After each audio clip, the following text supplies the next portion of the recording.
Hi everyone, my name is Omobola from Joe Etoniru and Associates. Welcome to Let's Talk Property with JEA. And with me here, I have our CEO. Hello everyone, my name is Etoniru Chidi, and I'm the Group CEO, Joe Etoniru Associates. Okay, welcome sir, and welcome everybody at home for listening to us. Okay, sir, we're going to be talking today about properties in general and real estate, everything you need to know. So, sir, let's start with property titles. Okay. A lot of people don't even know what to look out for. So please just enlighten people at home on what they need to know. So, I'll be talking on the CFO and the governor's consent. You can only have one CFO for a particular property. Only one CFO can be given for one property or, a land, because of course it's a land that is being given title to. And then several people can now generate their consent from a CFO. Okay. So when you buy a land from a direct allottee, what you get is a governor's consent. You register your deed of assignment and then you're being given a consent. Okay. So even if you sell the land to somebody else, that still happens. So you can only have one CFO on a particular land. Okay. And then another thing you need to get is a survey. Of course, it doesn't subsidize the title, but it's also a very important document. Okay. Okay. How important is charting before you buy a land or a property?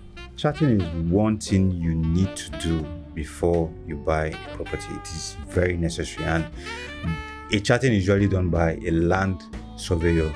So what happens is with charting is that you need to verify that the survey you have on your title is same coordinates with what you have on the land.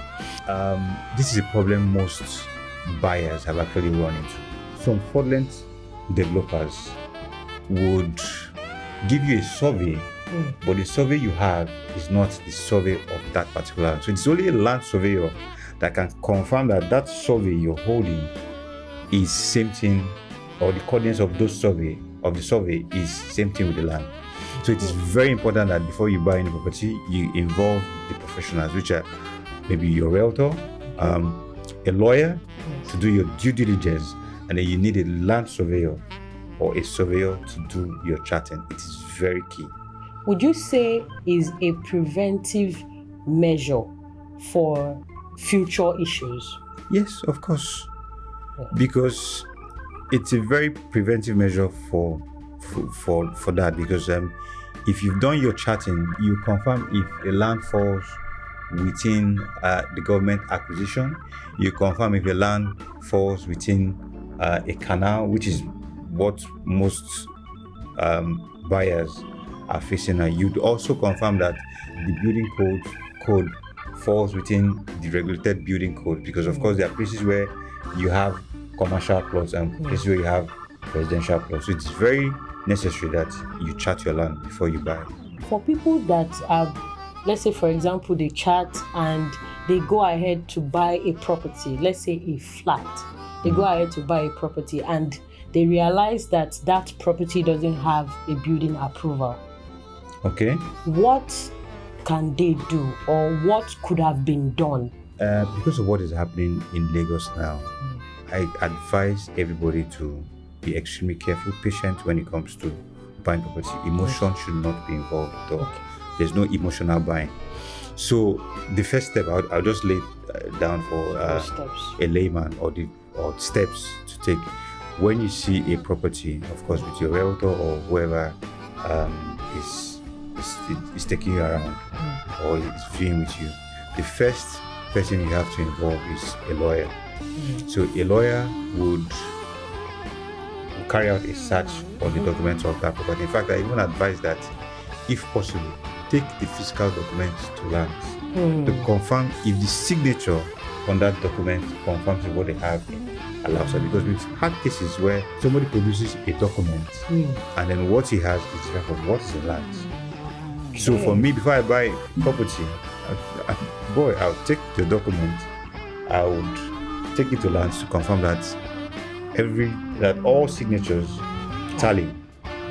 Then once you confirm that, the next thing to do is to do a chart to ensure that the survey that is being given to you, it's or the coordinates on the survey, it's same thing with the physical copy. Then I would advise right now, meet all the government agencies because of what is going on in Lagos State to confirm that the property that you're buying is free from every form of eco-brands. The latest news now is that the CBN is increasing the interest rate. So how is this going to affect the construction industry, the buying industry going forward? So this is going to affect both the developers, that is people on the construction end, and also the buyers. So let us ask ourselves now, is property in Lagos affordable? I'll throw that to you. Is it affordable?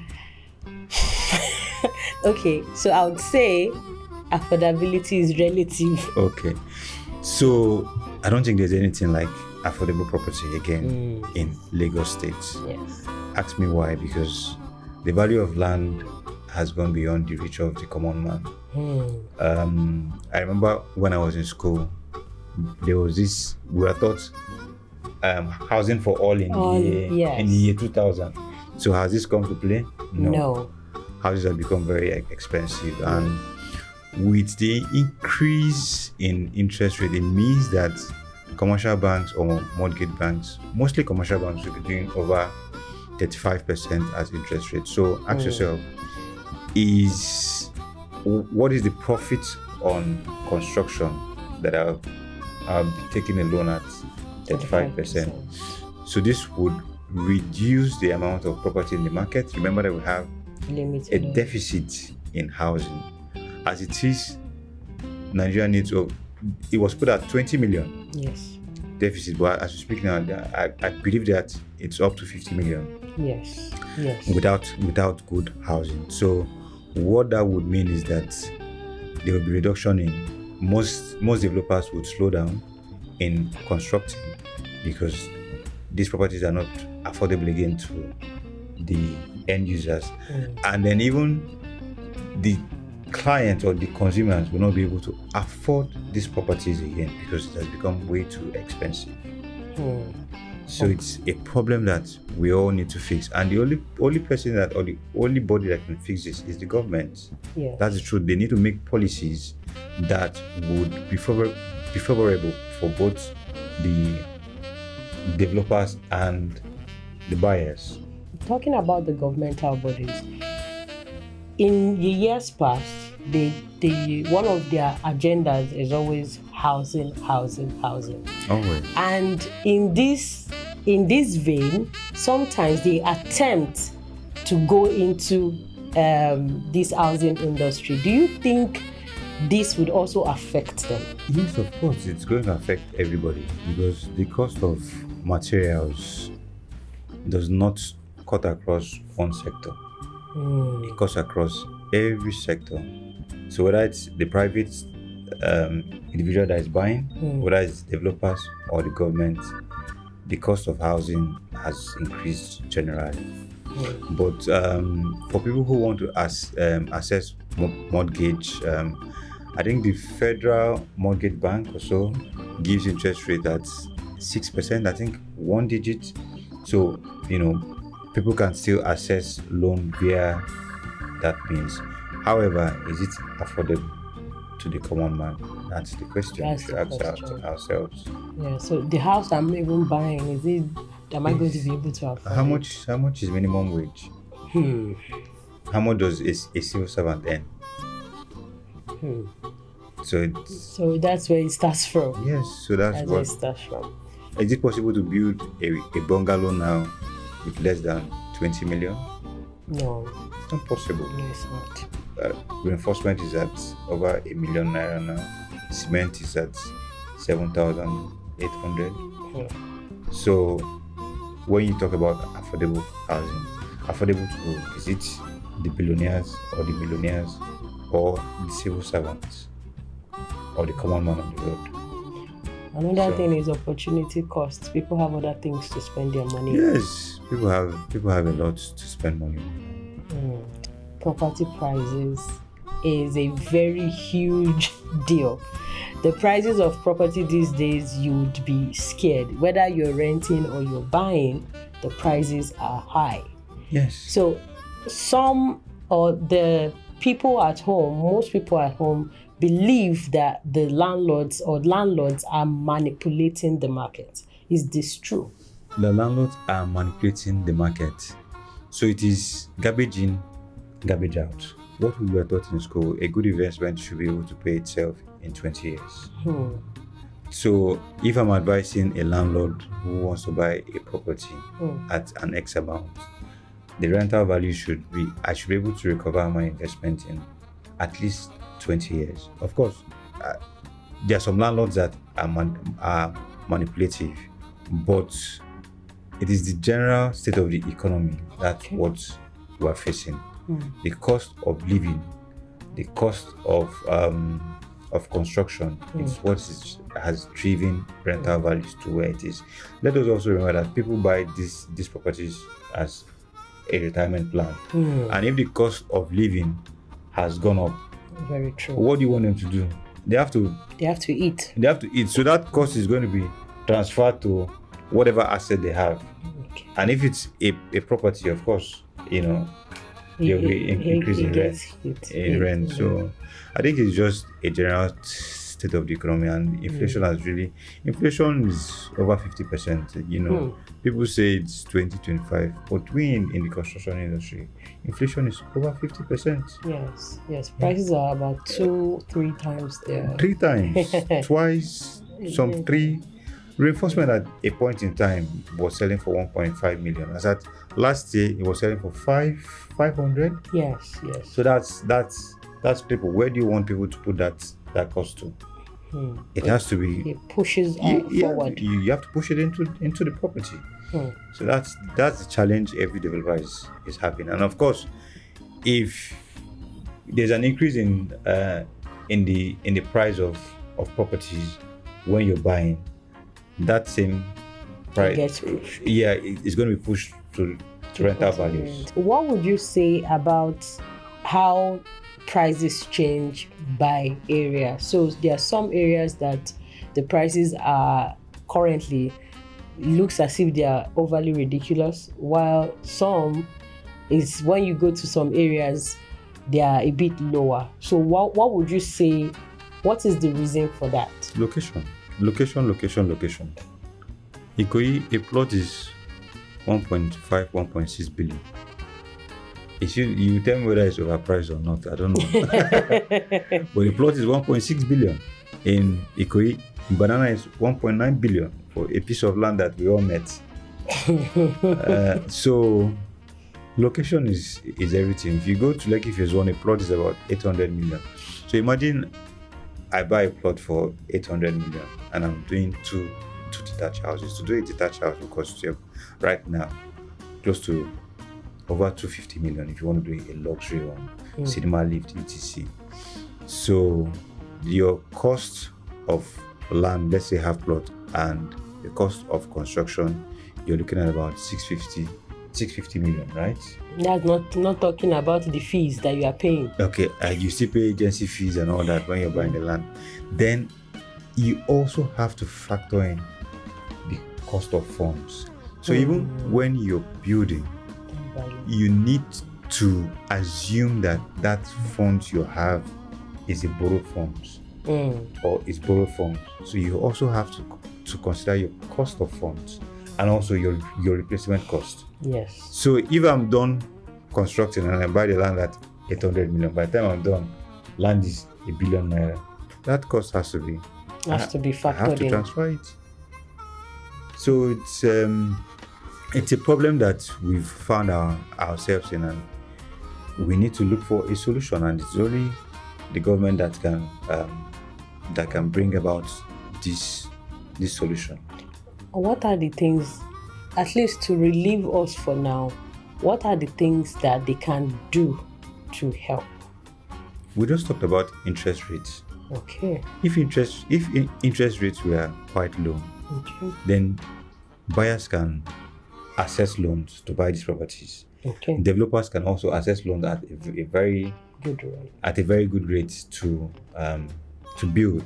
And you don't forget that all lands belongs to the government. What is for developers, our major raw material is land. Yes. So if we can get land, if land is accessible at good rates with good titles, of course, why not?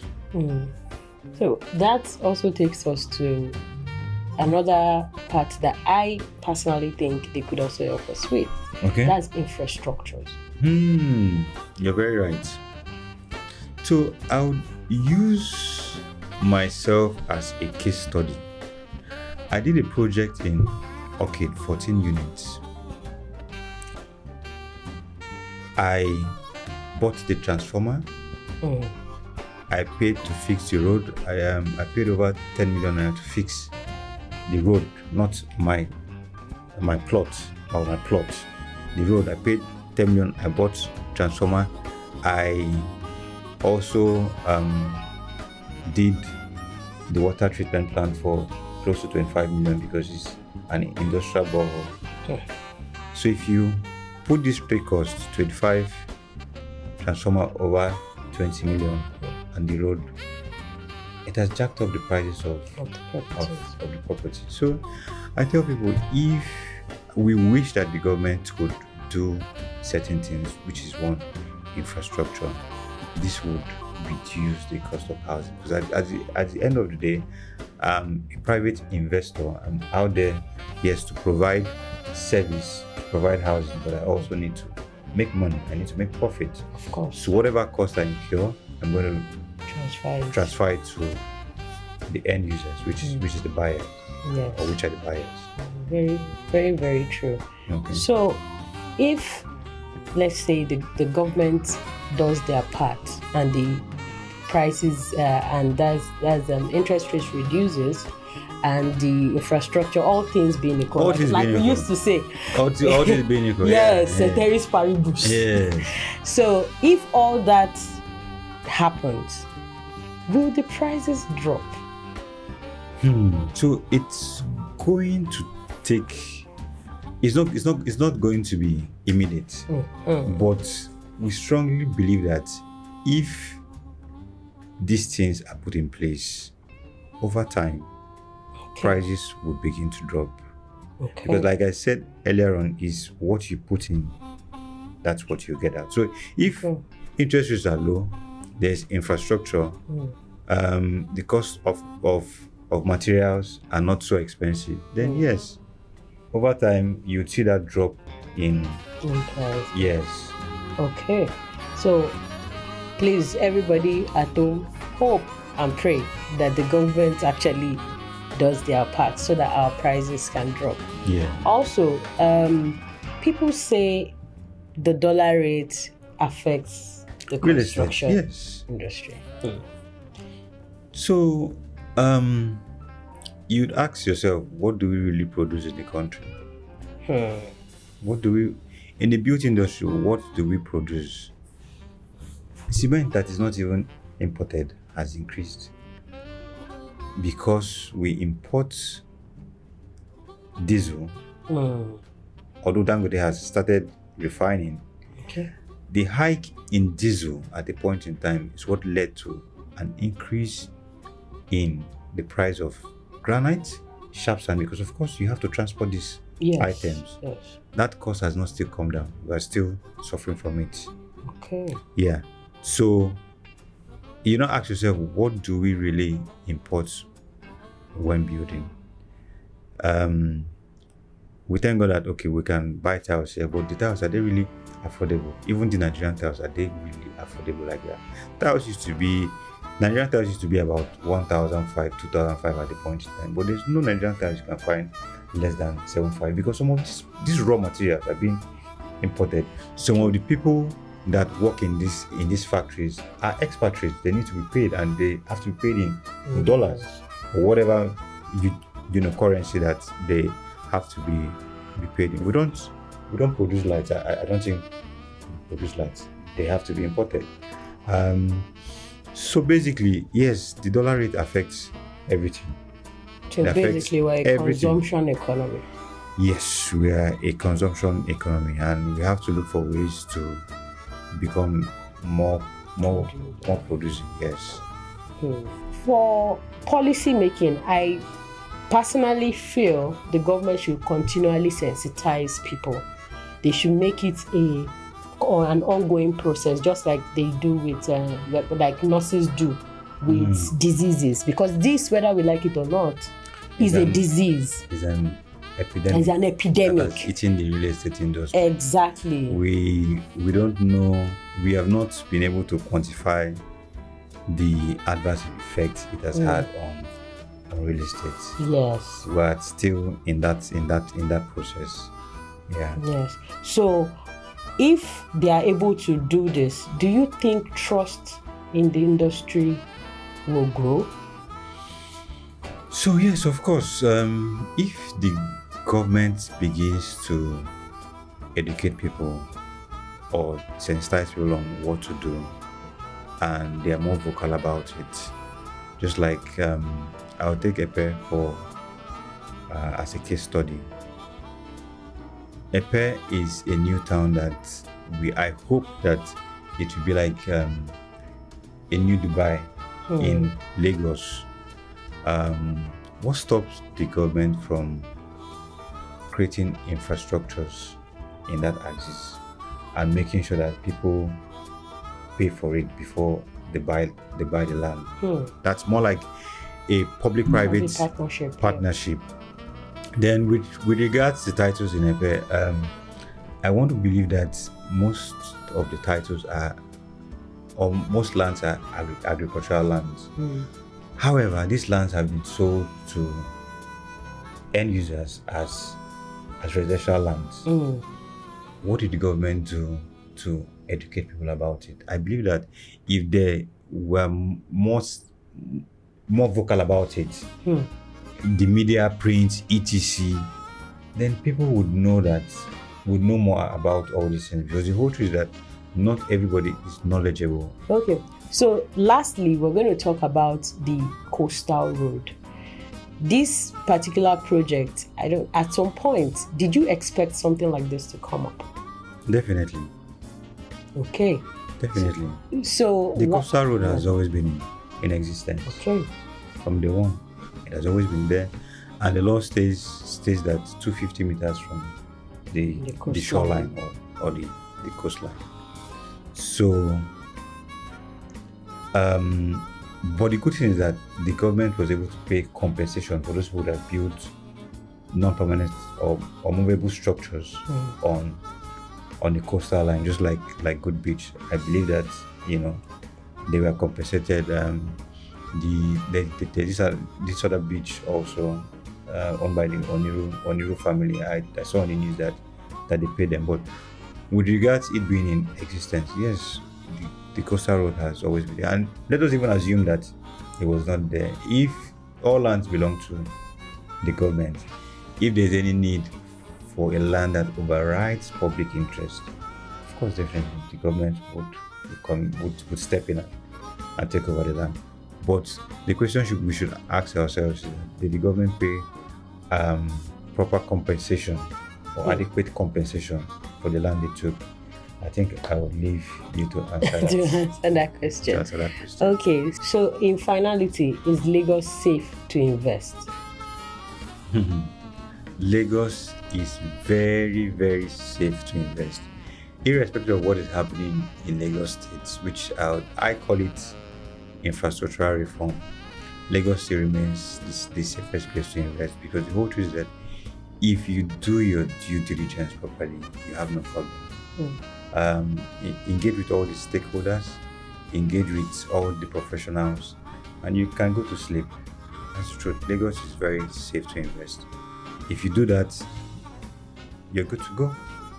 Great. Thank you very much, sir. And thank you everyone watching at home for joining us on this first and inaugural episode of Let's Talk Property with JEA. Thank you very much.